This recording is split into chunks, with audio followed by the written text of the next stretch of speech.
Bienvenue à tous dans cette 9e étape de ma traversée d'Europe à vélo.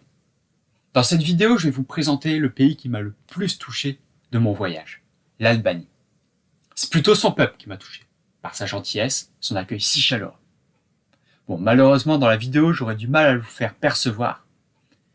Mais ce pays regorge de richesses culturelles et historiques que je vais vous montrer tout de suite. Allez, bonne vidéo à tous. Dans la dernière vidéo, je vous quittais sur ces images en arrivant dans la ville de Shkodër, en Albanie. Je suis resté 4 jours dans cette ville que j'ai trouvée fort agréable, mais où j'ai constaté énormément d'inégalités entre les différents quartiers. Comme par exemple avec cette rue piétonne, très occidentalisée avec ses petits cafés, très arborés, et ses petits parcs qui contrastent énormément avec les quartiers de l'autre côté du boulevard, plus populaires, où les gens se baladent à pied, à vélo, et où les vendeurs se trouvent directement sur le trottoir. Comme par exemple ces vendeurs de poissons, ces vendeurs de fruits et légumes, ou encore ces vendeurs de vêtements directement sur la voiture, ou ceux de chaussures de contrefaçon. Ce qui me permet facilement de trouver un soudeur pour réparer mon vélo. Les jours qui vont suivre, la pluie va s'abattre, m'immobilisant pendant 3 jours dans cette ville de Shkodër. Alors pour profiter de ma dernière journée estivale, je pars au bord du lac de Skadar. Vous vous rappelez ce lac qu'on a vu dans la vidéo précédente au Monténégro, qui est à cheval sur 2 pays, qui s'appelle en réalité le lac de Shkodër en Albanie, du nom de la ville de Shkodër. J'espère que vous m'avez compris sur l'explication du nom, mais peu importe. Que ce soit le lac de Skadar ou le lac de Shkodër, il reste aussi paisible et aussi magnifique, qu'on soit en Albanie ou au Monténégro. La ville de Shkodër est une des plus vieilles villes d'Albanie. Alors pour finir ma journée et me replonger dans l'histoire, je suis parti visiter la forteresse de Rozafa, surplombant la ville moderne. Ce château possède la légende la plus intéressante, mais également la plus triste du pays. Car Rozafa est une femme qui a été sacrifiée et enterrée dans les murailles afin que le château ne s'effondre jamais. Sa seule condition pour accepter le sacrifice était de laisser un trou pour son sein, qu'elle puisse continuer à nourrir son enfant. Mais cette légende ne rajoute rien à la beauté du paysage qu'on a en haut des ruines de cette forteresse. Les jours pluvieux suivants, afin de tuer le temps, je me mets aux coutumes locales. Donc je vais jouer dans l'une des nombreuses salles de billard. Je regarde les papis jouer au domino, qu'il faut prendre très au sérieux dans ce pays. Je profite également en mangeant avec les amis voyageurs, en profitant des bonnes pâtisseries locales. Et le soir, je vais m'amuser en regardant les karaokés dans les cafés de la ville.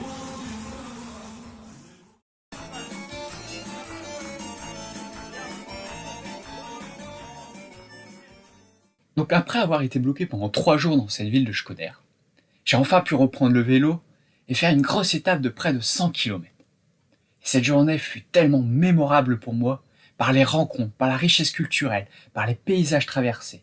Je vous montre ça tout de suite. Je suis content de pouvoir remonter sur mon vélo et reprendre la route malgré un temps qui reste assez incertain. Je quitte mes compagnons de voyage, avec qui j'avais roulé dans la vidéo précédente au Monténégro, pour reprendre la route cette fois-ci seul. Seul, je veux dire pas bien longtemps. Parce qu'en Albanie, je suis arrêté en permanence. Je traverse des villages, les gens me saluent, me disent bonjour, veulent discuter avec moi. Des voitures se mettent en double fil, et certains même me donnent des fruits. Une générosité que j'avais encore jamais vue depuis le début de mon voyage. Vers midi, je fais une pause dans la ville de Lecce, où se trouve le mausolée de Skanderbeg. Un nom qui vous dit sans doute rien, mais qui est pourtant en Albanie le plus grand héros national. Je vous en parlerai un petit peu plus tard dans la vidéo.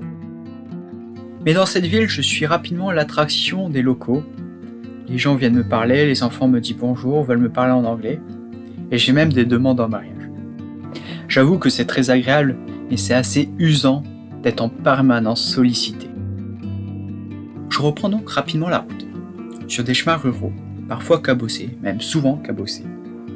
Je rencontre avec surprise des ponts impraticables, des chèvres m'empêchant le passage, mais au final, je retrouve une certaine paisibilité.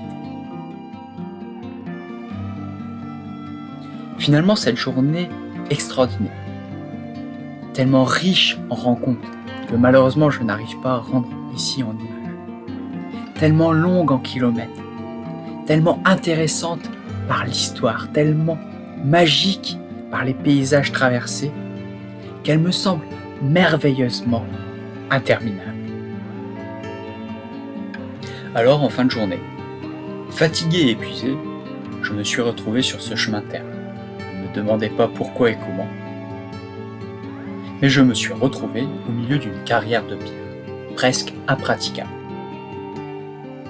Mais une fois de plus, la sympathie et la générosité albanaise a opéré, avec le responsable de cette carrière qui a appelé l'ensemble des pelleteurs se trouvant en haut de la montagne pour s'arrêter de travailler afin de sécuriser mon passage.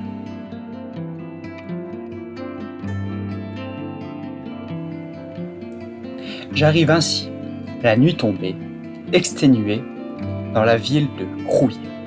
Kroué est une ville très touristique, avec sa forteresse et sa cité médiévale nichée dans la montagne, qui était à l'époque une ancienne capitale de l'Albanie, avec son héros Skanderbeg. Vous vous en rappelez, je vous en ai parlé tout à l'heure. Ici, il est resté pendant plus de 25 ans à résister au siège de l'Empire ottoman. Et même plus récemment, cette ville fut un foyer de résistance pendant la Seconde Guerre mondiale contre l'occupation fasciste. Après avoir fait un tour de la ville, je redescends de la montagne en direction de la capitale, Tirana. Je m'impressionne moi-même à rouler si bien et si vite que j'arrive même à doubler des camions. Avant d'arriver dans la capitale, j'aimerais vous faire une petite remarque sur quelque chose qui m'a assez choqué sur la route. C'est la quantité de déchets. Il y en a partout, sur les bords de route, les poubelles débordent, il y a même des vaches qui mangent dedans. Je me demande s'il y a une collecte de déchets ici. Je ferme la parenthèse, on reprend la route, et j'arrive à Tirana, la capitale de l'Albanie.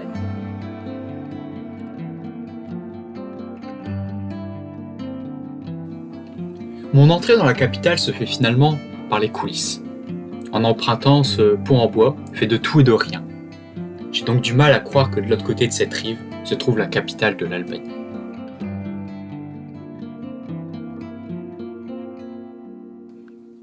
Je suis resté finalement qu'une petite journée dans la capitale, Tirana, qui est une ville assez moderne, en pleine extension. Mais j'ai appris énormément de choses sur l'histoire, sur la période communiste et sur son dictateur Enver Hoxha. La ville de Tirana s'articule essentiellement autour de la place de Skanderbeg. Une grande esplanade avec un style architectural assez hétéroclite, car nous pouvons retrouver des bâtiments de la période fasciste pendant l'occupation italienne, des bâtiments soviétiques assez sobres, mais également des bâtiments plus anciens du style de l'Empire ottoman. Tout ça qui se mélange avec des bâtiments maintenant ultra modernes en pleine construction. La mairie encourage également différents projets artistiques sur les bâtiments de la période communiste, afin de redonner de la couleur et du dynamisme à ces bâtiments assez sobres, comme le ministère de la Culture qui est entièrement rouge.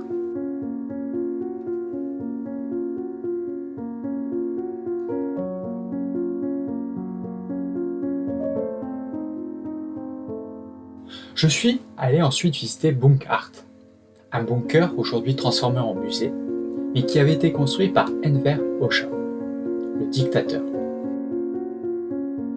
Il a en réalité construit plus de 175 000 bunkers dans tout le pays, soit un pour 11 habitants, en seulement 8 ans. Cette idée lui est venue après une visite en Corée du Nord, afin de protéger sa population d'une possible attaque de son voisin, l'URSS.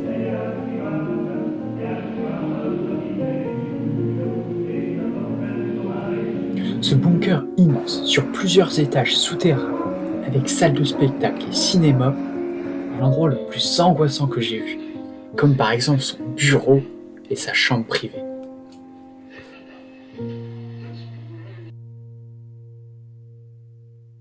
L'Albanie a aujourd'hui tourné la page de cette période sombre de son histoire avec la dictature communiste, avec une jeunesse maintenant qui vit de façon très occidentale.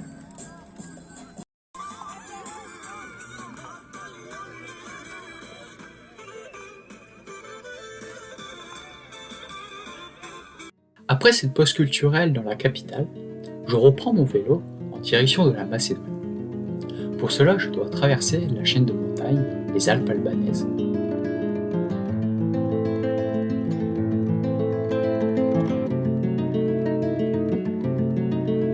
Je suis assez seul et assez tranquille sur la route. L'effort est assez intense, mais ça vaut toujours le coup de prendre de la hauteur pour pouvoir admirer le paysage. Malheureusement, l'automne s'est bien installé.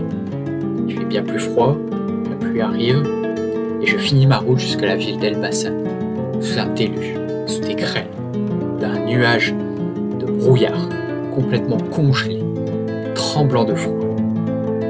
Le lendemain, il fait bien plus beau. Alors je reprends la route, car les jours qui arrivent, ils prévoient beaucoup de pluie et des températures hivernales. Alors je me mets à rouler pour arriver au plus vite à Ohrid. Et je roule. Ces 2 jours de route seront, je pense, les pires de mon voyage. Je commence à tomber malade. Je ne le sais pas encore à ce moment-là. Mais j'ai du mal à respirer au moment de gravir les montagnes. Ce qui m'empêche de me concentrer sur mon effort que je produis. En voyant apparaître le lac d'Ohrid, je suis envahi par les émotions. Car ce lac était pour moi une étape importante dans ma traversée d'Europe à vélo. Pour ma dernière nuit en Albanie, je pose ma tente au bord de ce lac, où je suis accueilli et invité par les enfants à jouer avec eux au foot. Une expérience encore inoubliable dans mon voyage. Le lendemain, je reprends la route direction Ohrid, qui se trouve en Macédoine, de l'autre côté du lac. Ce lac, perché à 700 mètres d'altitude, est en effet à cheval sur 2 pays, entre l'Albanie et la Macédoine.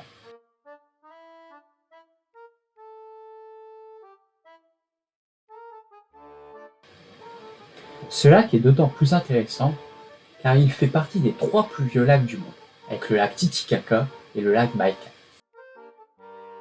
J'arrive à Ohrid, où je retrouve Ben, Sandrine et leur fils Timothée, avec qui j'avais roulé au Monténégro et qu'ils ont pris une route différente en Albanie. Et je rencontre également Romain et Leslie, 2 voyageurs à vélo français. Finalement, bloqués dans cette ville, par le froid et l'humidité, nous passons du bon temps tous ensemble, à jouer aux cartes, à boire du chocolat chaud, et à se reposer car je suis totalement malade. Le froid et la neige au sommet des montagnes ne me motivent pas beaucoup à sortir et à remonter sur mon vélo. Mais je prends donc une décision, c'est de changer mon programme initial. Je vais suivre Romain et Leslie et repartir vers l'Albanie pour aller vers les météores en Grèce. Ce choix veut dire que je fais une croix sur la Macédoine, mais je suis content car au final je repars en Albanie pour une dernière nuit. C'est donc toujours un peu malade, mais avec mon équipement le plus chaud, que je reprends la route, accompagné de Romain et Leslie, le long du lac d'Ohrid, en direction de l'Albanie. Le soir en Albanie, sous la pluie, j'assiste une nouvelle fois à l'hospitalité albanaise. Une famille nous propose de nous héberger. Cette famille et ce petit bout de femme Fluturi résument à elle seule toute la générosité de l'Albanie. Elle nous nourrit, elle sèche nos vêtements, elle prépare des lits pour nous. On joue au domino avec eux. Leslie peut même traire la vache avec Fluturi. Et le lendemain matin, elle peut même nous donner des bocaux de légumes, de la confiture, du rakia. Nous devrions tous prendre comme exemple cette générosité et ce sens du partage. J'espère que cette vidéo vous a plu et vous a donné envie d'aller en Albanie. Sachant que ce que j'ai visité est toute petite partie de l'Albanie. Il y a encore plein de choses à découvrir dans ce pays. Bon, sinon, on se retrouve la semaine prochaine dans une autre vidéo, dans un autre pays, la Grèce, où on va découvrir les météores, le mont Olympe, et on va aller jusque Thessalonique. Allez, je vous dis à très bientôt. Ciao!